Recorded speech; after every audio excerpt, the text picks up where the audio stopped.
హృదయము దేవుని విషయములో దుఃఖముగా ఉంటేనే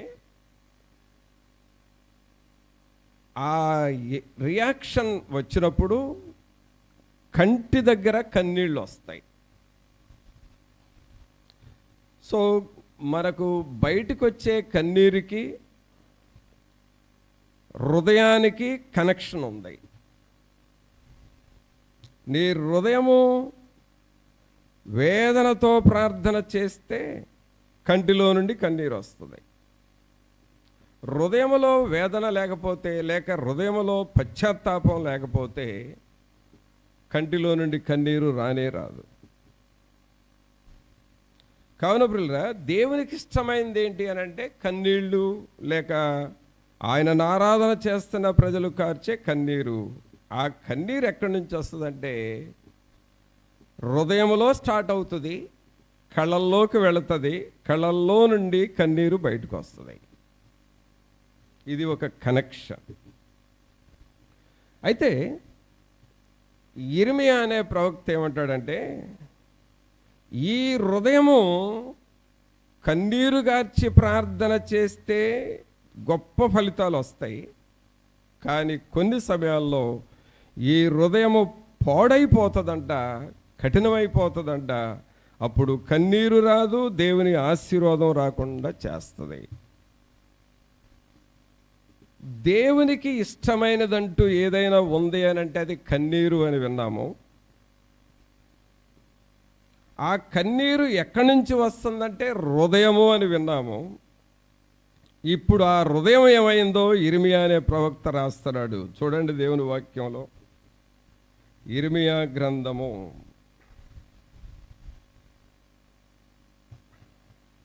17వ అధ్యాయము. యిర్మీయా గ్రంథము 17వ అధ్యాయము 9వ వచనం చదువుదాం.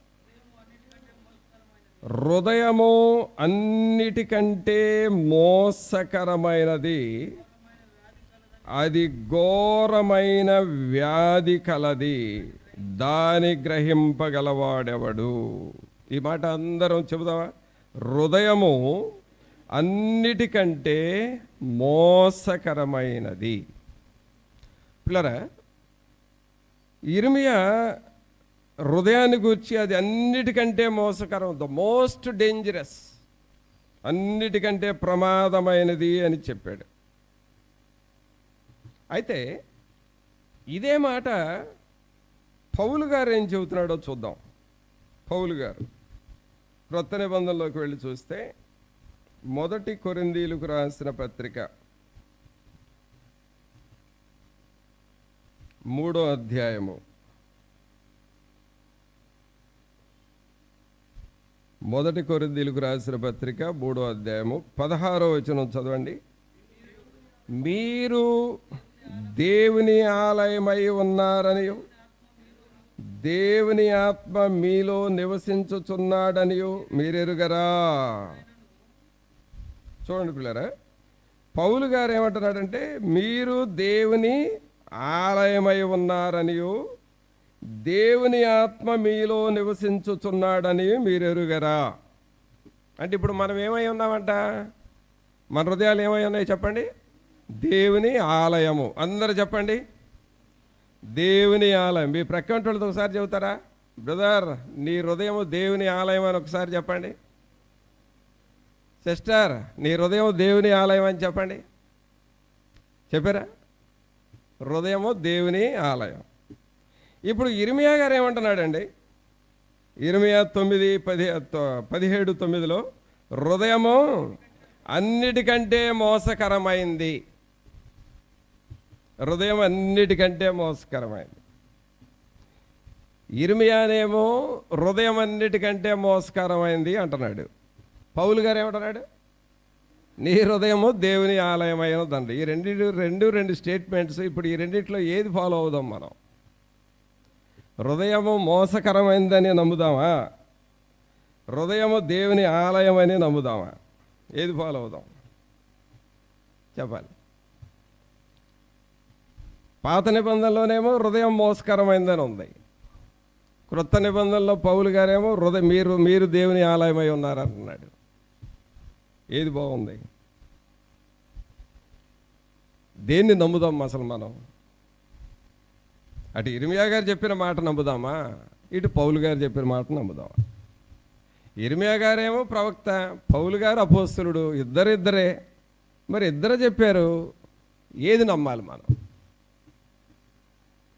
అని అంటే ప్రియులరా, ఇద్దరిది నమ్మాల్సిందే మనం. ఇటు హృదయము మోసకరమైంది, అటు మన హృదయము దేవుని ఆలయం. అంటే మన హృదయము మోసమైనా చేస్తుంది, లేక దేవుని ఆలయముగానైనా ఉంటుంది. అన్నిటికంటే ఇష్టమైంది, అన్నిటికంటే శ్రేష్టమైంది, దేవునికి ప్రియాతిప్రియమైనది ఏదైనా ఉంటే మన హృదయమే. అందుకనే మనం పాట పాడదాం కదా, హృదయమనేడు తలుపు నొద్ద యేసు నాదుండు, హృదయమనేడు తలుపు నొద్ద యేసు నాదుండు, నిలచి సదయుడగుచు తట్టుచుండు సకల విధములను, నిలచి సదయుడగుచు తట్టుచుండు సకల విధములను. కావున ప్రభునందు పిల్లరా, ఒక చిన్న పిల్లవాడు అంటే ఒక 2 సంవత్సరాల పిల్లోడు, జస్ట్ అప్పుడే బందీ ఆడుతూ అలాగ అప్పుడప్పుడు లేచి నడుస్తూ పడుతూ ఉన్న పిల్లోడు. ఆ పిల్లవాడికి మనం ఒక 500 రూపాయల కాగితమే ఇచ్చామనుకోండి, ఆ పిల్లోడు ఏమైనా చేయొచ్చు. అది ఎక్కడైనా పెట్టి దాన్ని పట్టించుకోకుండా ఉండొచ్చు, లేకపోతే అది నోట్లో పెట్టుకొని నానబెట్టి దాన్ని చేతులతో చెంపొచ్చు, ఏదైనా చేయొచ్చు కదా. ఎందుకంటే ఆ పిల్లవాడు ఆ టైంకి ఆ 500 రూపాయల కాగితాన్ని ఏం చేస్తాడో మనకెవరికీ తెలియదు. మనం పట్టించుకోకుండా చేతిలో పెట్టాం కాబట్టి అది భద్రంగా ఉంచవచ్చు, చించేయచ్చు, నోట్లో పెట్టుకొని నానబెట్టి చించవచ్చు, ఏదైనా చేయొచ్చు. అలాగే పిల్లరా, దేవుడు మనకు ఒక జీవితాన్ని ఇచ్చాడు, నీకు ఒక జీవితాన్ని ఇచ్చాడు, ఒక మంచి నిండు జీవితాన్ని నీకు ఇచ్చాడు. ఈ నిండు జీవితము ద్వారా నీవు చేసే పనులు నీ హృదయము మోసకరమైందిగా చేసుకోవచ్చు, లేక నీ హృదయాన్ని దేవుని ఆలయముగా కూడా మార్చుకోవచ్చు. అది నీ మీద ఆధారపడం. ఆ పిల్లవాడికి 500 రూపాయల కాగితం ఇస్తే ఆ పిల్లోడు ఏం చేసాడో మనకు తెలియదని చెప్పాం కదా. ఆ దగ్గరలో ఏదైనా పొయ్యి ఉంటే ఆ పిల్లవాడు తీసుకువెళ్ళి దానిలో పడేసినా ఆశ్చర్యం లేదు. అలాగే దేవుడు నీకు ఇచ్చిన జీవితాన్ని నీవు పాడు చేసుకొని నరకానికి వెళతావా, నీవు దేవుని ఆలయంగా మార్చుకొని పరలోకానికి వెళతావా అనేది నీ మీద ఆధారపడి ఉంది. అలాగే ఈ హృదయాన్ని జాగ్రత్తగా వాడుకుంటూ, ఈ జీవితాన్ని జాగ్రత్తగా వాడుకుంటూ దేవుని దూతగా మారతావా, లేక ఈ జీవితాన్ని నీ ఇష్టం వచ్చినట్లుగా వాడుకొని పాడు చేసుకొని దయ్యంగా మారతావా అనేది నీ ఇష్టం. అది నీ మీద ఆధారపడి ఉంది.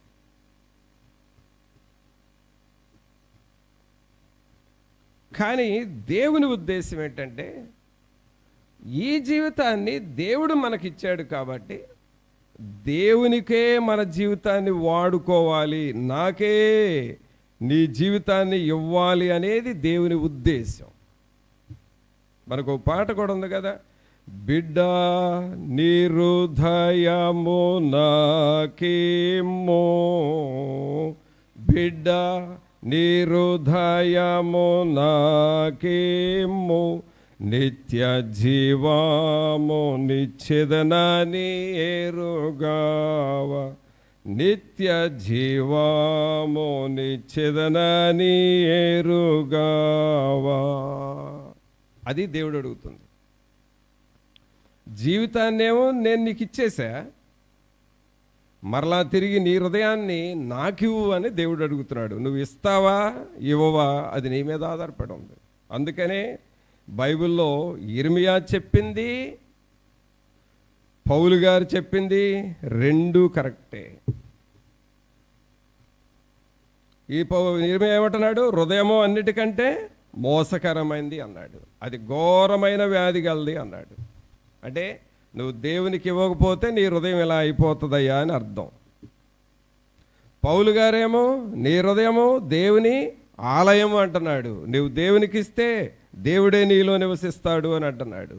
అది కరెక్టే, ఇది కరెక్టే. ఇప్పుడు ఎటు వెళ్దాం మనం? ఇప్పుడు 2 ప్రసంగాలు ఉండే నాకు. ఈ 2 ప్రసంగాలు ఏ ప్రసంగం చేయమంటారు?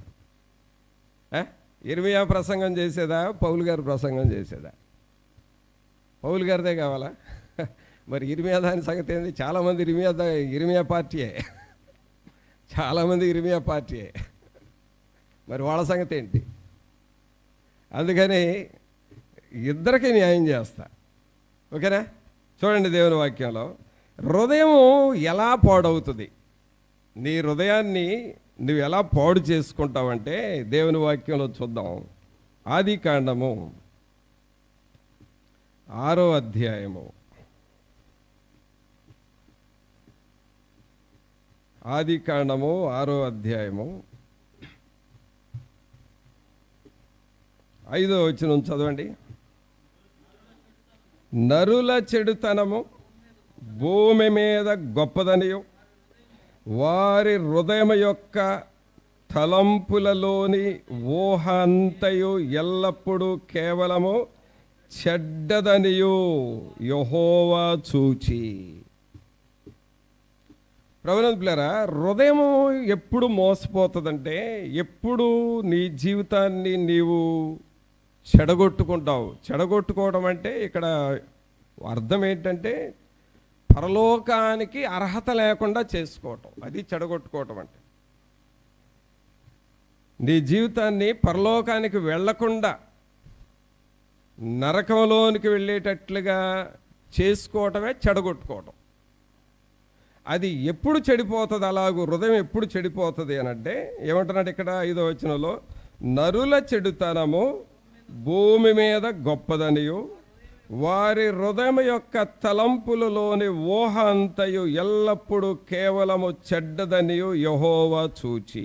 ప్రియులారా గమనించండి, నీ హృదయంలోనికి ఎప్పుడైతే సాతానుడు తలంపులు, సాతానుడు ఆలోచనలు, ఈ కోపము, క్రోధము, క్షమించలేని మనస్సు, పగ తీర్చుకునే మనస్సు, దురాలోచనలు, వ్యభిచారపు ఆలోచనలు, జారత్వపు ఆలోచనలు, చెడ్డ మాటలు, ఈ ఊహలు నీలో ఎప్పుడు వస్తూ ఉంటాయో, ఎప్పుడైతే వస్తూ ఉంటాయో నీ హృదయము మోసకరమైంది అయిపోయిందని అర్థం. హృదయము మోసపోతుంది అంటే లోక సంబంధమైన వాటిల్లో పడిపోతుంది మన హృదయం. చెడ్డ ఊహలు, చెడ్డ చూపులు, చెడ్డ భావాలు, అలాగే సాతానుడి యొక్క కోరికలు నెరవేర్చటం. ఎప్పుడైతే ఈ ఊహ చెడుగా మారిపోతుందో దేవుడు అది చూసి హృదయము మోసకరమైంది అని చెబుతున్నాడు. హృదయము మోసకరమైంది. బైబిల్ గ్రంథంలో మనం చూస్తే హృదయాన్ని ఇలాగ మోసం చేసుకునే వాళ్ళు చాలామంది ఉన్నారు.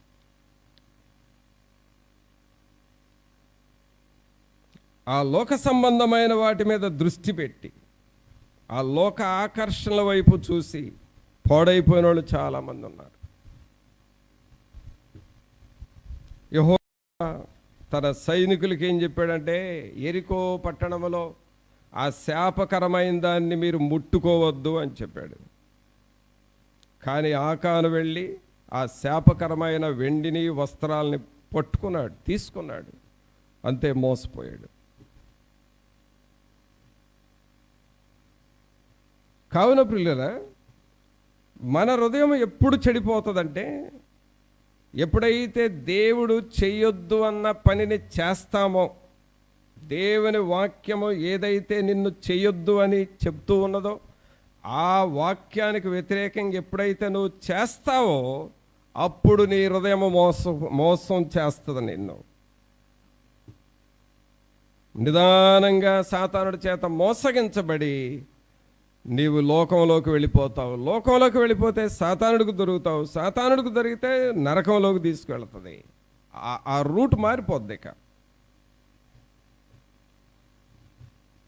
తర్వాత నీ హృదయము ఎప్పుడు మోసపోతుంది అనంటే, చూడండి దేవుని వాక్యంలో సామెతల గ్రంథము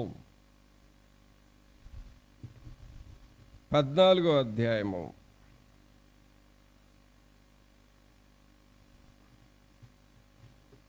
సామెతల గ్రంథము 14వ అధ్యాయము 10వ వచనం చూడండి. ఎవని దుఃఖము వాని హృదయమునకే తెలియను, ఒకని సంతోషములో అన్యుడు పాలివాడు కానేరడు. మరలా అందరూ చదవండి ఈ మాట.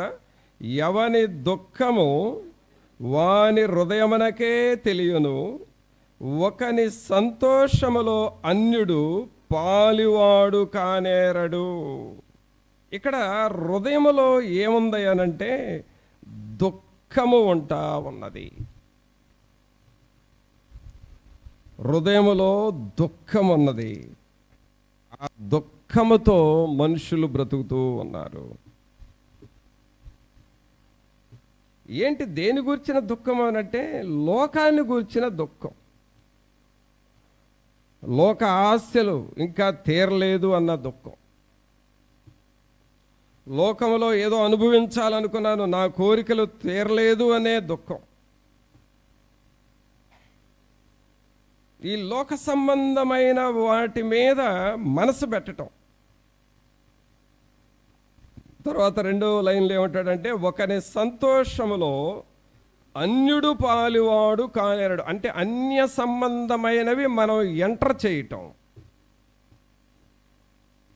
సహజంగా ఇప్పుడు చూస్తే ఈ గృహప్రవేశాలప్పుడు అన్ని అన్యాచారాలే. మనుషులు ఎంత ప్రార్థన చేసినా అన్యాచారాలు వదలటం. అలాగే పెండ్లిళ్ళు వస్తే అక్కడ టోటల్గా ఆ పాస్టర్ గారు ఏదో ప్రార్థన చేస్తాడు తప్ప మిగిలిన అన్ని అన్యాచారాలే. పెళ్ళిళ్ళు అన్నీ లోక సంబంధమైన పద్ధతులే. అలాగే వీళ్ళు ఏ కార్యక్రమం చేసినా అన్యాచార సంబంధమైన అన్యులు పాలిపంపులు పొందేటట్లుగా చేస్తారు. అంటే వీరి జీవితంలో, వీరి హృదయాల్లో ఆల్మోస్ట్ ఈ లోకము, లోకాచారాలు, అన్యాచారాలు కలిసిపోయి ఉంటాయి. ఎప్పుడైతే ఇవి హృదయంలో కలిసిపోయినాయో హృదయము నష్టపోతుంది, పాడైపోతుంది, దేవునికి దూరం అయిపోతుంది. అందుకనే ఇర్మీయా అంటున్నాడు, హృదయము అన్నిటికంటే మోసకరమైంది, వీటిల్లో మీరు పాలు పంపులు పొందొద్దు అని అంటున్నాడు. మీకొచ్చే ఊహలు, మీకు వచ్చే దురాలోచనలు, లోక సంబంధమైనవి, అవి మీలో ఉండనిస్తే మీ హృదయం పాడైపోతుంది. తర్వాత లోక సంబంధమైన వాటి విషయమై ఆశ కలిగి వాటి కోసమే నువ్వు బ్రతుకుతూ ఉంటే, ఈ అన్య సంబంధమైనవి నీ జీవితంలోనికి రానిస్తే నీ హృదయం పాడైపోతుంది, హృదయం మోసపోతుంది. వాటి విషయమై జాగ్రత్తగా ఉండు అంటున్నాడు. మూడవది చూద్దాం. మన హృదయం పాడవటానికి ఇంకొక కారణం ఏంటి అని అంటే నిర్గమకాండము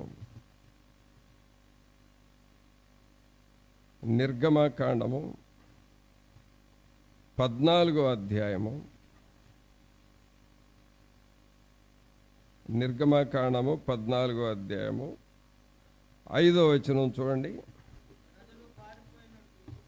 ప్రజలు పారిపోయినట్టు ఐగుప్తు రాజునకు తెలుపబడినప్పుడు ఫరో హృదయమును అతని సేవకుల హృదయమును ప్రజలకు విరోధముగా త్రిప్పబడి, మనమెందుకేలాగు చేసితిమి, మన సేవలో ఉండకుండా ఇశ్రాయేలులను ఎందుకు పోనిచ్చితిమి అని చెప్పుకొనిరి. ఇక్కడ ఏమని ఉందంటే, ఇక్కడ 5వ వచనం ప్రారంభంలో ప్రజలు పారిపోయినట్టు ఐగుప్తు రాజునకు తెలుపబడినప్పుడు ఫరో హృదయమును అతని సేవకుల హృదయమును ప్రజలకు విరోధముగా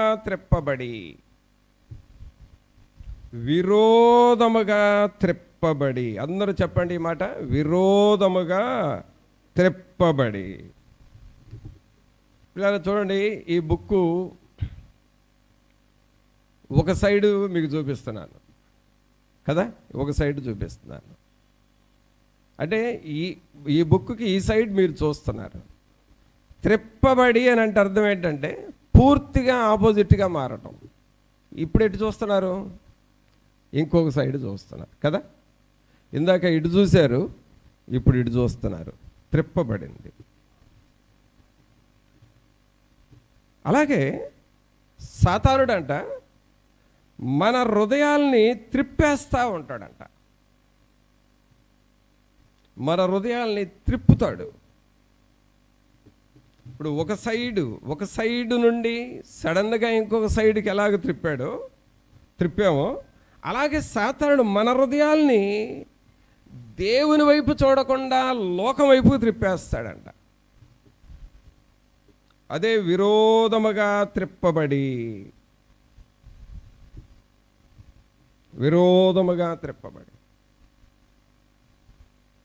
ఇప్పుడు సాతానుడు చేస్తున్న పనులు ఏంటంటే పిల్లరా,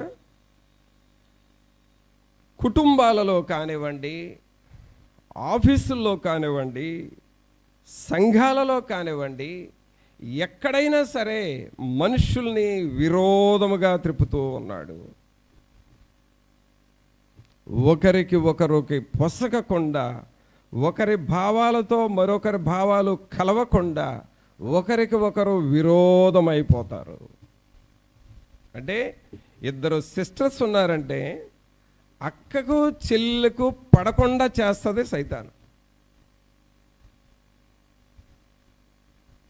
అలాగే ఒక కుటుంబం ఉంది అనంటే కుటుంబంలోనే ఒకరు ఒకవైపు ఇంకొక వైపు మనస్సు కలవకుండా, భావాలు కలవకుండా, అభిప్రాయాలు కలవకుండా ఒకరికి ఒకరిని విరోధం చేస్తూ ఉంటుంది సైతాను. అలాగే సంఘాలలో కూడా చక్కగా జరిగే సంఘం, చక్కగా సాగిపోయే సంఘంలో సాతానుడు ఎవరో ఒకళ్ళల్లో దూరి వాళ్ళ ద్వారా 2-3 వాళ్ళు డిస్టర్బ్ చేసి ఆ 2-3 సంఘానికి విరోధంగా త్రిప్పుతూ ఉంటుంది. అందుకనే సంఘాల్లో సమస్యలు వస్తాయి. అలాగే ఆత్మీయ జీవితంలో కూడా చక్కగా సాగిపోతున్నటువంటి మనం సడన్గా మన మనస్సు మారిపోతుంది. సడన్గా మన మనసు అంటే మన ప్రేమ తగ్గుతూ ఉంటుంది, మన యొక్క ప్రార్థన తగ్గిపోతూ ఉంటుంది, దేవుని పని పట్ల ఆసక్తి తగ్గిపోతూ ఉంటుంది. మన మనస్సును సాతానుడు విరోధంగా త్రిప్పేస్తాడు. ఎప్పుడైతే మన మనస్సు మనుషులకు విరోధంగా, సంఘానికి విరోధంగా, దేవుని పనులకు విరోధంగా, మన కుటుంబీకులకు విరోధంగా మనస్సు మారిపోతుందో హృదయము చెడిపోతుందని అర్థము. మన హృదయము పాడైపోతుంది. ఇర్మియా చెప్పినట్లుగా హృదయము మోసకరమైనది, అది ఘోరమైన వ్యాధి గలది.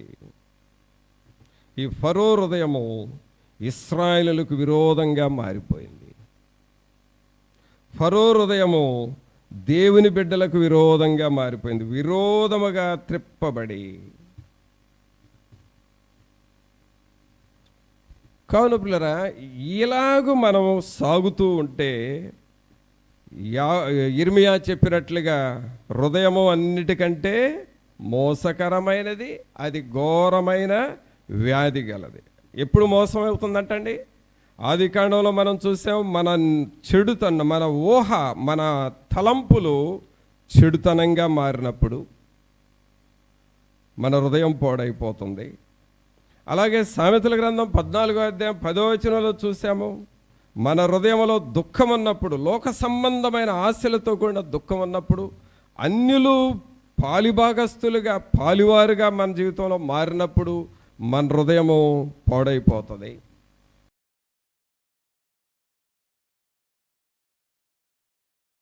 నీ పాదం రొక్కెదన్ నిత్యము స్తుతించి నిన్ను పాడి కీర్తించెదను. యేసయ్యా నీ ప్రేమ పొంగుచున్నది, యేసయ్యా నీ ప్రేమ పొంగుచున్నది.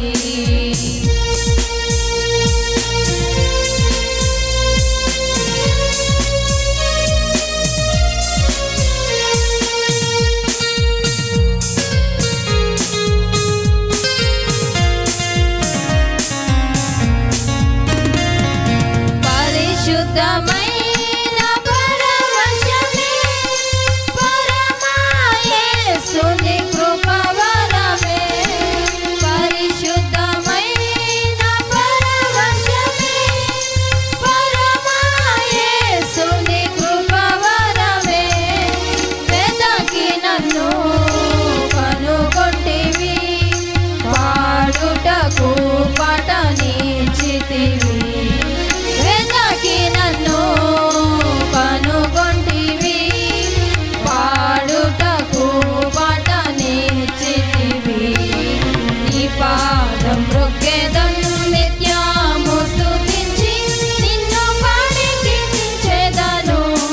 యేసయ్యా నీ ప్రేమ పొంగుచున్నది, యేసయ్యా నీ ప్రేమ పొంగుచున్నది.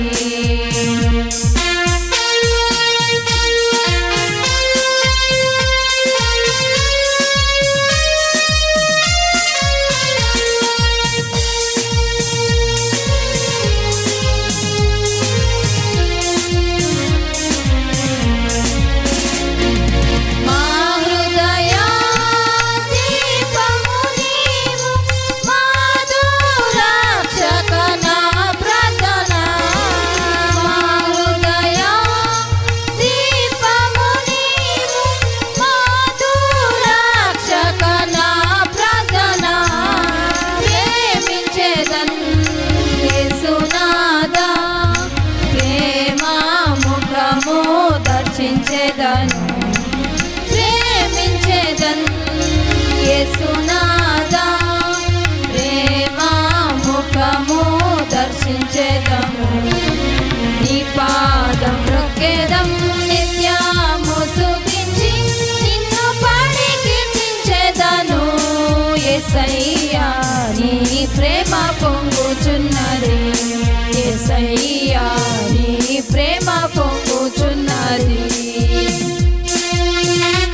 యేసయ్యా